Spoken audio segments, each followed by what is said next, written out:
Hey guys, this tutorial we're going to be going over Quick Check, which is an extremely useful library for writing automated tests. Before we get into Quick Check in particular though, let's talk a bit about libraries in general. So we've already seen one library, and that's the Prelude. This is a collection of useful code, so this is code that is already written and there for you to use. The Prelude is the standard library, so it's always there. You don't have to do anything extra to have access to the Prelude. You just start using the Prelude functions. The Prelude is a module.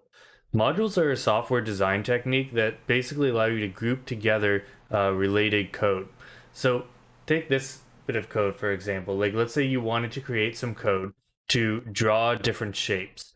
And you might have a few functions for drawing like rectangles and circles and squares. And you would specify that this is a module and a module name right at the top of the file.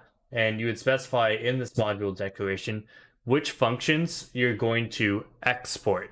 Okay, so the idea here is that these are the functions that anybody importing this module would want to use.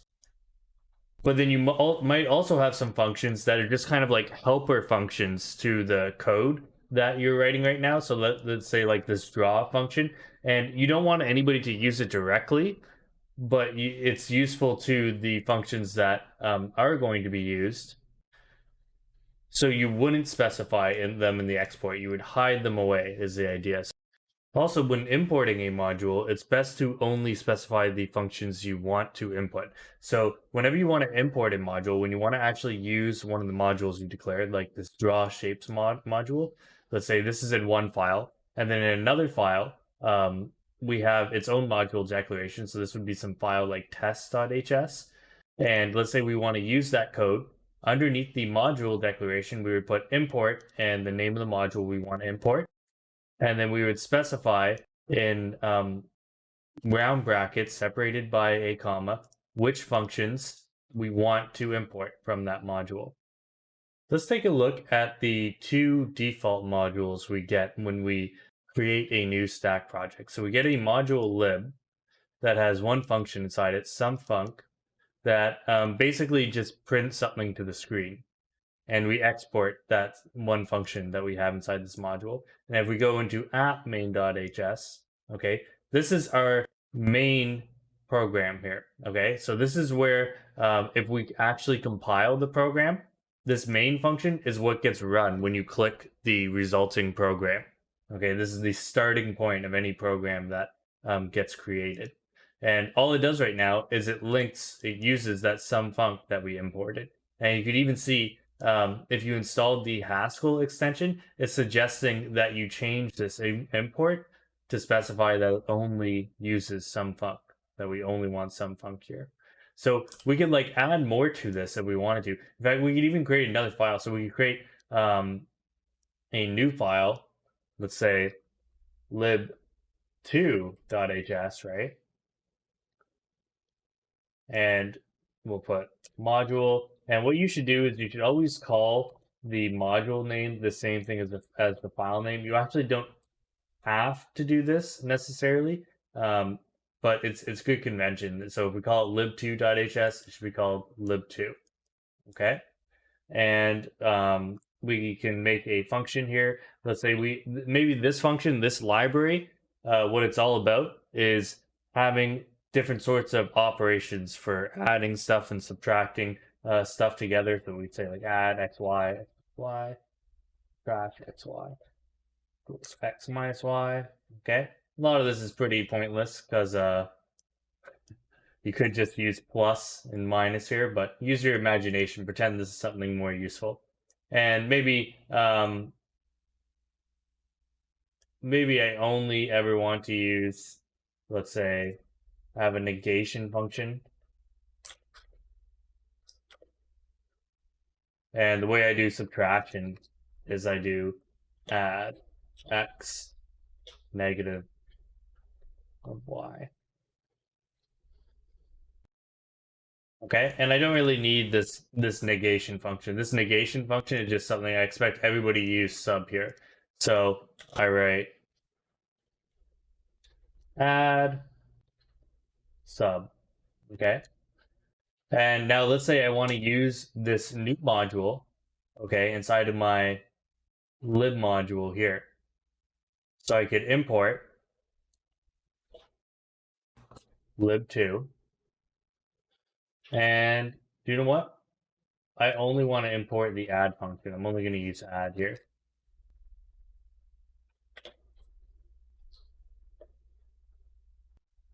Okay. And then let's change some func now. Let's make this a bit more interesting. Let's actually use that add function.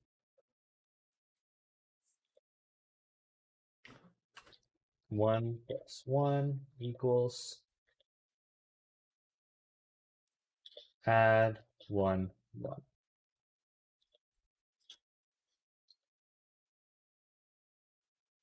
Okay, so now we've used, let's say we have, if we were to like look at the dependency relationship between these models here, we have the main module, okay? I'll put this in a comment here. Main imports lib, which uses lib2, right? And then maybe in main, I want to do something like, do you know what? I want to use lib2 here as well. And I want to use the sub function in this one. So now I can do subfunc and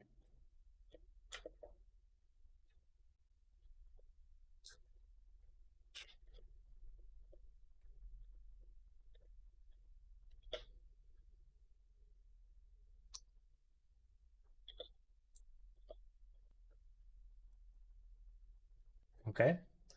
And then we could save this. So make sure everything is saved. Load it up into terminal. And do a stack run. Okay. And you see now we've made use of 1 plus 1 equals 2. Good to know. That's what subfunc here did. And 1 minus 1 equals 0. Okay. That's what this line of code here did. Cool. We're using modules. Now, hopefully you haven't been getting the impression that modules and libraries are the same thing. Not quite. So humor me for a moment. Say you create a few modules. It could actually even be just one module, but usually it's a collection of modules. And you think, man, these modules they're useful for more than my project right here. I could probably use this in a bunch of projects. In fact, other people could probably use this in a bunch of different projects. These modules have a bunch of really useful functionality. What you could do is you could package all of those modules into a library, okay? And then you could put that library into a package, okay, and make it available online. And there's a place, package, where all of the Haskell, where packages of all the Haskell libraries that you would ever want are available. Unfortunately, it's a little annoying to search. I would recommend using something called Hoogle to search it instead. So if you go to hoogle.haskell.org, you can search for a variety of functions here. So let's say you actually want to just know about one of the functions that are inside the prelude. So if you want to look at map, okay, you can search for map. And it'll pop right up. And the first thing that shows is the library that this belongs to, okay? So it's part of the base library. So the base library is a library that has the prelude and a bunch of other modules that you don't have to really do anything special to import. You just import, put the import for them there. So they come when you download Haskell. They come with basically Haskell, with the installation of the Haskell interpreter and compiler. So you can even click on map too, and you can see map's documentation on package here. Okay, it'll bring you to the documentation for map. See, there's some other list operations. Here's the documentation for plus plus and filter and so on. Now, let's say we want to search for something that isn't inside the base library. So let's say quick check, which we're about to explore in a second. You'll see that quick check here belongs to the quick check package. It's the first thing here. Okay, so if we click on that, you'll see on package, there's a package quick check. So quick check, it doesn't just come with Haskell. Okay, it's not automatically installed when you install Haskell. So you can't just import quick check. You need to basically install it beforehand. And the way we're going to do that is through Stack. Now, we've been using Stack all along, but you might not have realized its true purpose quite yet, or at least all it's doing for you. So before I talk about that, I want you to make note of something on the Quick Check page here. There's a lot of different versions of Quick Check here. If you look at the side, a lot of different versions of Quick Check.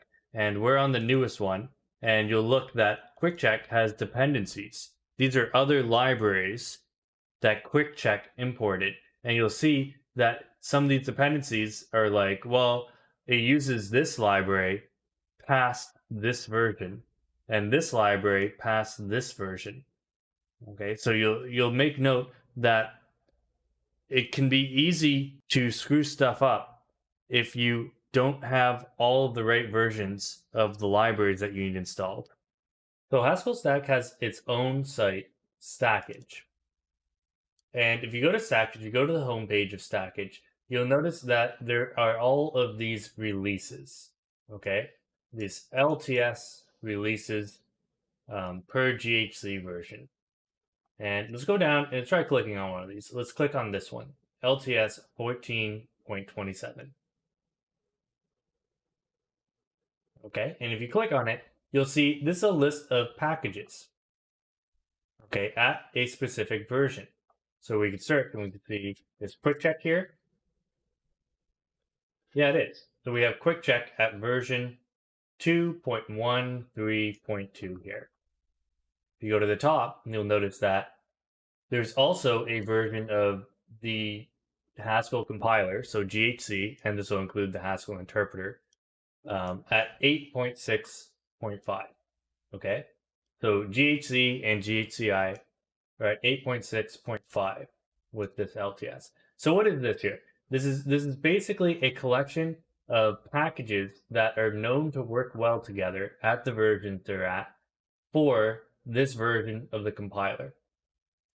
So we call this a resolver, this LTS 14.7 here, 0.27, this resolver. So whenever you build a project with Stack, what's actually happening is it's using a resolver. If you don't specify a resolver, it just kind of defaults to the newest one. It uses a resolver, so it knows when you say something like, oh, I want to install Quick Check, it knows which version to install, and it's going to make sure that that version works with the version of the compiler that you're using and any of the other libraries that you're using. So if we go back to VS Code here and we open up a terminal, so usually the way I've been showing you how to create a new Haskell project is I just say, well, CD to wherever you want to put your project, and then enter in stack, new, and whatever you want to call your project, okay, like test. Okay. From now on, whenever we want to use a library like Quick Check, which we're going to be using basically all the time now, Quick Check or any other library, for this course, I want you to specify the resolver, okay? So don't just go creating a new project that uses any old resolver. I want you to specify which resolver you're going to use. So you're going to type in resolver equals LTS-14.27. Okay, and if you probably what's going to happen, for me it went quickly, but probably what's going to happen on your computer is it's going to take a little while because it's going to need to download the version of GHC, okay, that is associated with this resolver. But once that's done, now you can open up that folder, okay, open folder, documents, tests. Okay, and remember these complicated files I mentioned before? Go to one of them, stack.yaml, and if you scroll down, you'll see resolver, and you'll see it's the resolver that you picked here. Okay, so now we have access to this resolver here. And now let's say we want to we want to use something like quick check. What we do is we go to package.yaml here, and we scroll down, and we go to this dependency section. And you see there's already one dependency put here, base. So this is what gives us prelude. Prelude is part of the base library, okay? Part of the base package. So let's say we want to use, let's go back, quick check. So you search for quick check. And then what we need to do is we need to spell quick check exactly like how it's spelled here, okay? So we need to spell quick check exactly like how it is spelled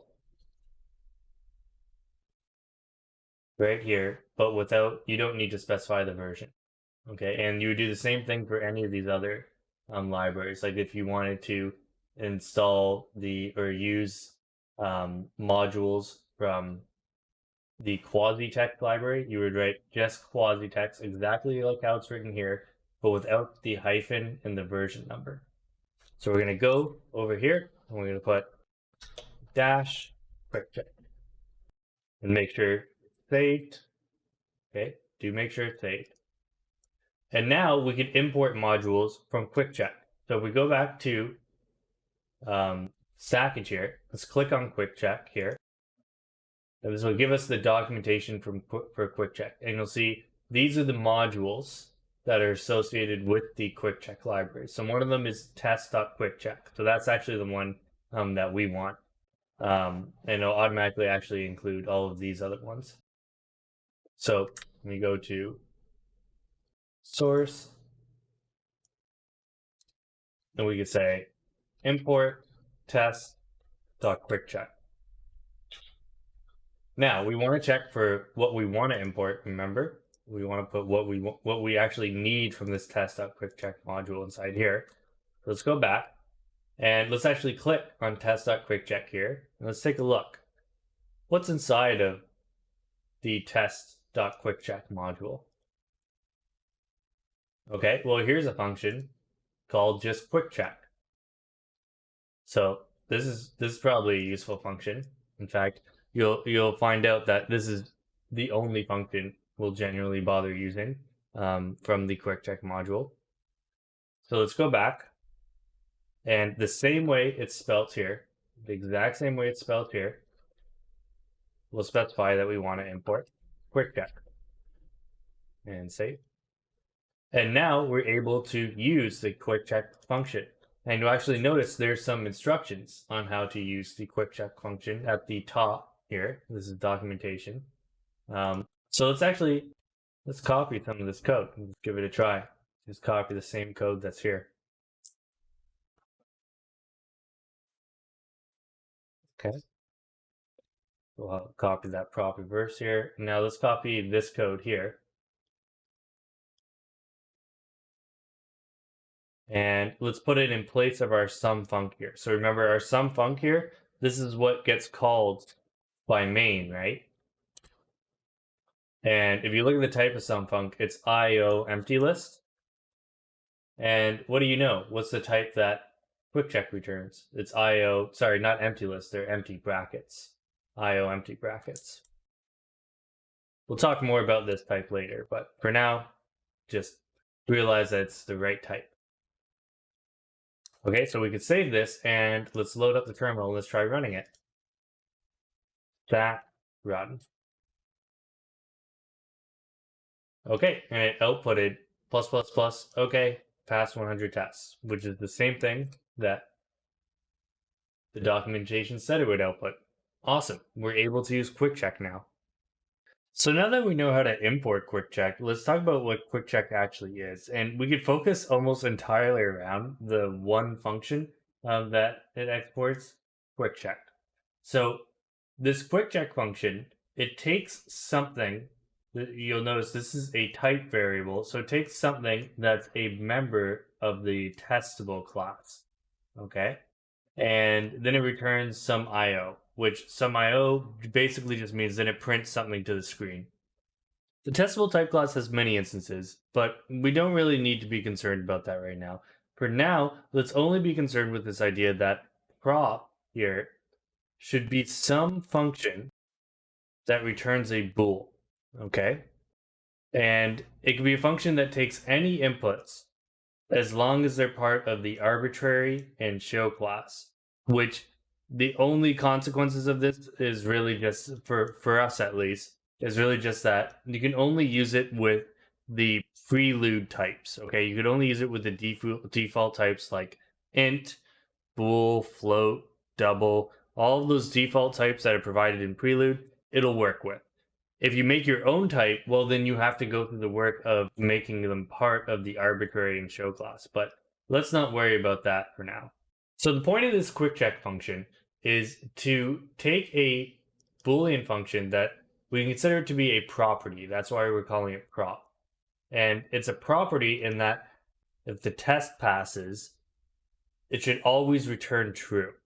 Okay, so it's some property that we want to test about our function. And if it passes, it should always return true. So a good example of this is we could write a function myAbs. And don't worry, I'm not trying to sell you the secret to awesome abs. You have to go to my other YouTube channel for that. MyAbs is going to be an absolute value function. Okay, so it's going to take a number x and it's going to return the absolute value of that number. So if it's negative, it'll return the positive version of it. If it's positive, it'll just leave it alone. And let's say we want to write a property to test if myAbs is correct. So good property for this is we write a function that takes an input x, applies myAbs to it, and then tests if it's bigger than 0. And the idea here is that it should always be bigger than 0. Okay, if it's the absolute value of x, it should always be bigger than 0. So let's go to VS Code and let's give this a try. So we have the myAbs function, just like I wrote it there, and the abs prop function, okay? And we'll open up a terminal. We'll make sure that we're importing test.quickcheck, of course. And let's load this into GHCI.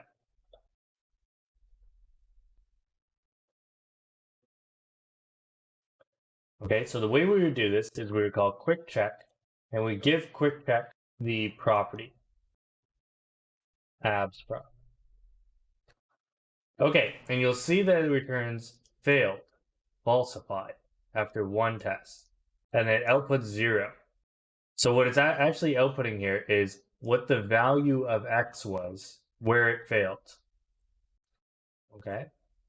So this returns false at 0. And so let's think about this. If we call myAbs on 0, what gets returned? Let's give it a try. 0. Is 0 bigger than 0? No, it's not. So of course it failed. Now, so the issue here was actually not that there's a problem with the myAbs function, but actually that we screwed up the property.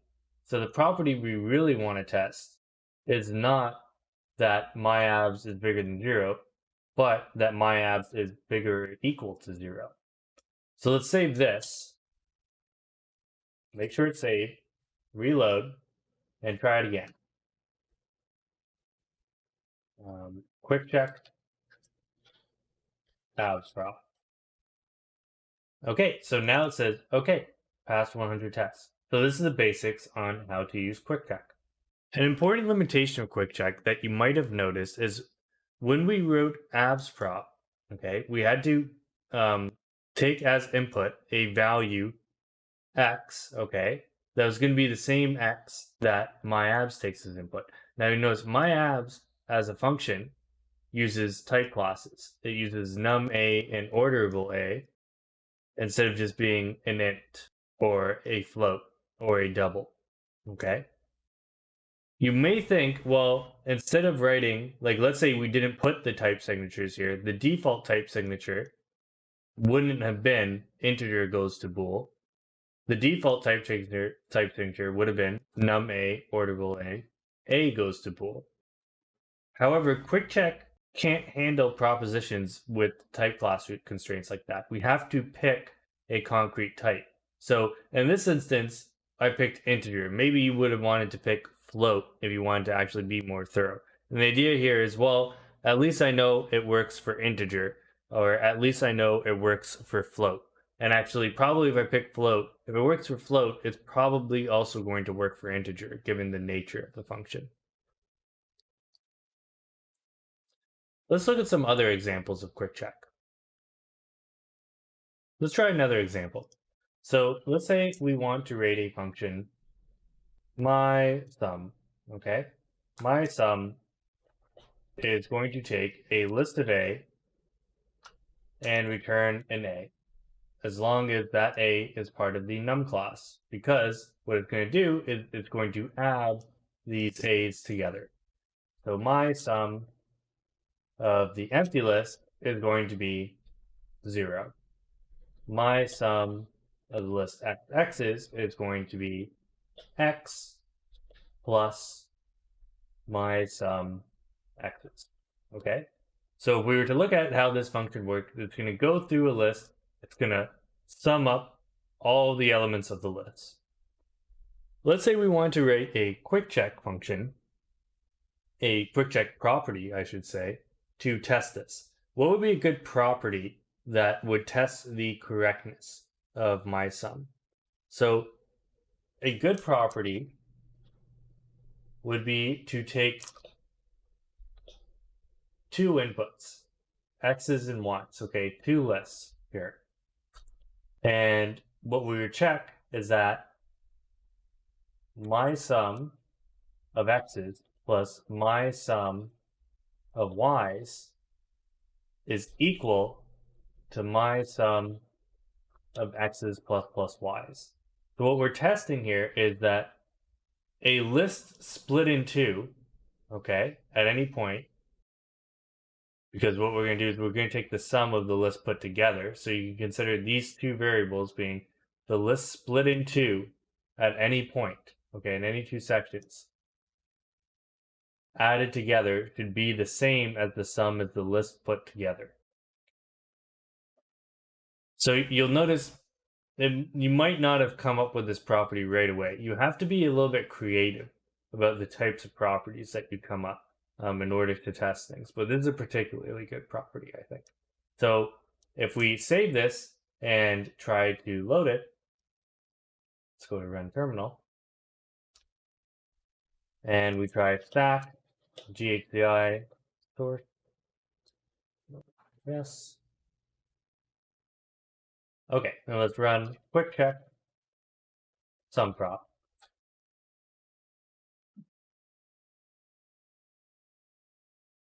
Okay, it was able to pass 100 tests here. Good. It works. Okay, let's do one more example. So let's say we create a data type. Data vector 2D. Vector 2D event end. And we write a function vec_add that adds two vector 2Ds together. Okay, so we have a vector 2D 0, y0, and a vector 2D x1, y1. Okay, and what is this going to look like? Well, this is going to result in a vector 2D x0 plus x1, y0 plus y1. Okay, and let's say we write a property that we want to test. Vec0. And what it does is it takes a v0 as input and it says if you vec_add v0 to the vector 2D 0, 0 vector, that's going to equal the same thing as v0 in the first place. Okay. So right away we encounter a bit of a problem here. It's saying no instance for eq vector 2D. So basically we can't use this double equals because there's no instance for the eq class. Well, we can get around this in a super easy way, we're writing deriving EQ. Okay. So now we're good so far. So let's load this into GHCI.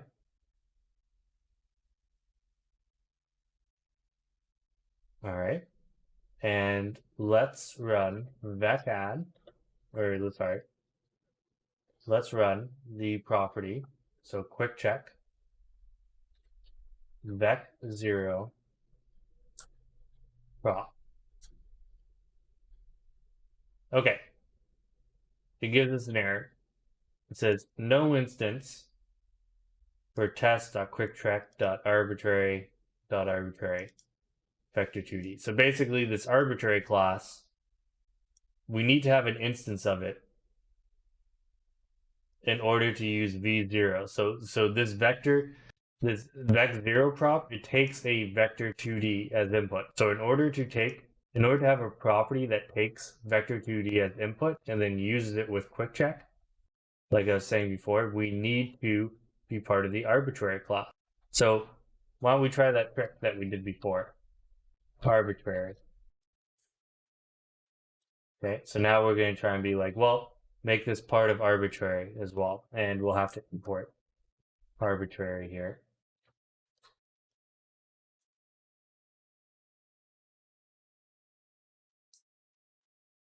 Now you'll notice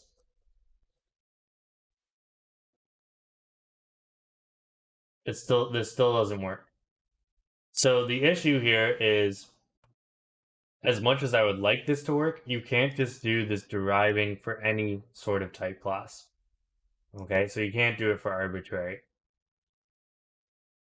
So if we wanted to make this work, we would have to write our own instance. So we would have to write instant arbitrary vector2d, where, and now this would be a whole thing. We don't know enough to do this yet.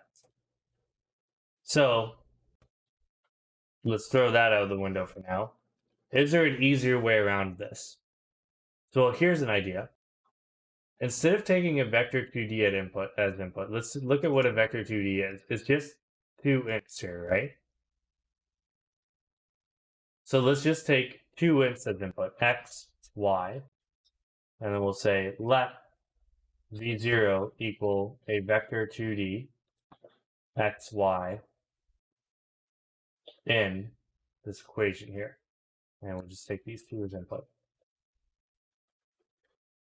So now let's reload this. And now let's give this a try. Quick check.